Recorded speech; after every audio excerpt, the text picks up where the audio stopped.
নমস্কার বন্ধুরা, আর গরম খাবার চ্যানেলে আপনাদের সবাইকে স্বাগত জানাই। আজকে পালং শাক ভাজি রান্না করব। ভিডিওটা পুরোটা দেখবেন বন্ধুরা। একটা পালং শাক ভাজি দিয়ে কিন্তু দুপুরের ভাতটা জমে যাবে। আজকে পালং শাকটা আমি আমিষভাবে রান্না করব। আর কিভাবে রান্না করছি ভিডিওটা দেখবেন। চ্যানেলে নতুন বন্ধু হয়ে থাকলে চ্যানেলটিকে সাবস্ক্রাইব করে পাশে থাকবেন। তো প্রথমে দেখুন বন্ধুরা, কত সুন্দর পালং শাক নিয়েছি। পালং শাকগুলিকে আমি এবার ভালো করে ধুয়ে জল ঝরিয়ে রেখেছি। এবার কিন্তু কুচি করে কেটে নিচ্ছি। আজকে পালং শাকটা আমি আলু বেগুন দিয়ে ভাজি করব। তো ঘরে থাকা উপকরণ দিয়ে কিন্তু খুব সুন্দর করে ভাজিটা করব। আর মুসুর ডাল দিয়ে আলু দিয়ে একটা পালং শাকের রেসিপি কিন্তু আমার চ্যানেলে দেওয়া আছে, আপনারা চাইলে দেখে নিতে পারবেন।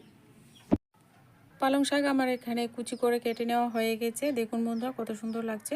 তো এখানে দেখো আমি ছোট ছোট টুকরো করে দুটো আলু নিয়েছি। আর এরকম চিকন টাইপের যে বেগুনটা আছে, বেগুনটাকে ছোট টুকরো করে কেটেছি। আর নিয়েছি কাঁচা লঙ্কা চেরা, আর নিয়েছি রসুন কুচি আর পেঁয়াজ কুচি। তো এবার আমি চলে যাচ্ছি নেক্সট স্টেপে। এবার চুলায় কড়াই বসিয়ে দিয়েছি, দিয়ে এর মধ্যে পরিমাণ মতো সর্ষে তেল দিয়ে দিচ্ছি।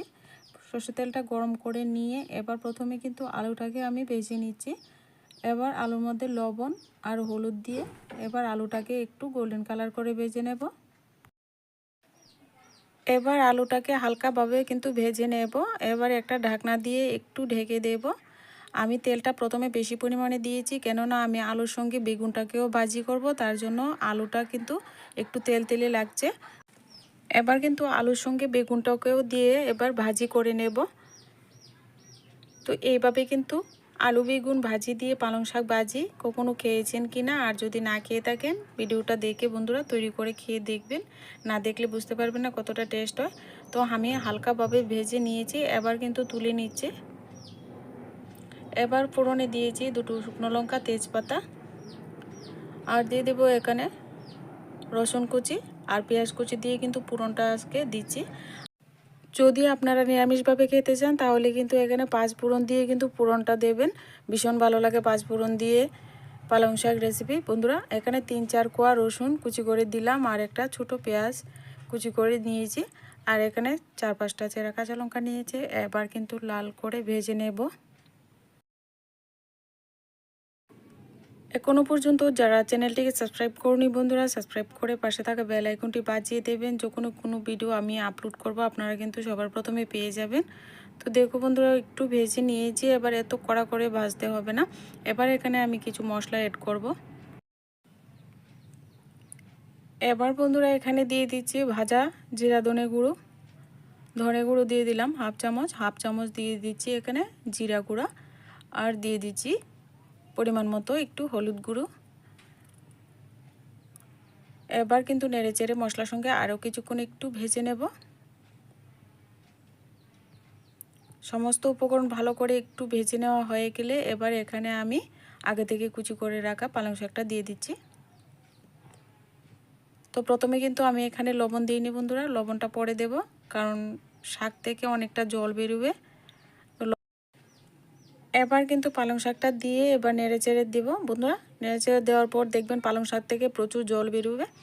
আর একেবারে সহজ, একেবারে সোজা বন্ধুরা, সবাই কিন্তু পারবেন এই রেসিপি, আর সবাই হয়তো বাড়িতে করে খান।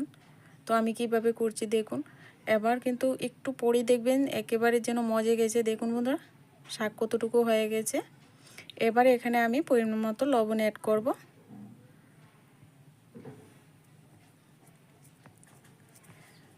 এবার কিন্তু একটু পর পর নাড়াচাড়া করে ভেজে নেব। আর পরিমাণ মতো লবণ দিয়ে দিচ্ছি।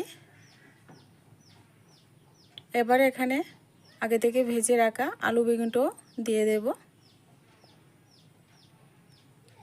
তো এইভাবে একবার ভাজি করে খেয়ে দেখবেন বন্ধুরা, আলু বেগুন দিয়ে পালং শাক ভাজি খুব ভালো লাগে খেতে, ভীষণ মজাদার একটা রেসিপি।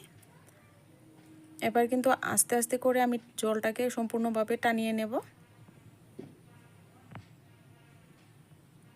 তো দেখুন বন্ধুরা, নাড়াচাড়া করতে করতে একটা সময় দেখবেন জল একেবারে শুকিয়ে গেছে, আর রেসিপি কিন্তু হয়ে গেছে। আর এখানে আমি ধনেপাতা অ্যাড করেছি বন্ধুরা, আমি আপনাদেরকে দেখাতে ভুলে গেছি। এখানে লাস্ট ধনেপাতা কুচি এখানে অ্যাড করে দেবেন, ভীষণ ভালো লাগবে খেতে। এবার কিন্তু নামিয়ে পরিবেশন করে নিচ্ছি। তো দেখো বন্ধুরা কত সুন্দর হয়েছে শাকটা। যদি চ্যানেলের ভিডিওগুলি ভালো লাগে, আমার চ্যানেলের ভিডিওগুলি আপনাদের কাছে ভালো লাগে, অবশ্যই একটা লাইক করে দেবেন বন্ধুরা, চ্যানেলের পাশে থাকবেন আর আমাকে অবশ্যই একটু সাপোর্ট করবেন। আজকে ভিডিওটা এই পর্যন্তই, দেখা হচ্ছে নেক্সট ভিডিওতে।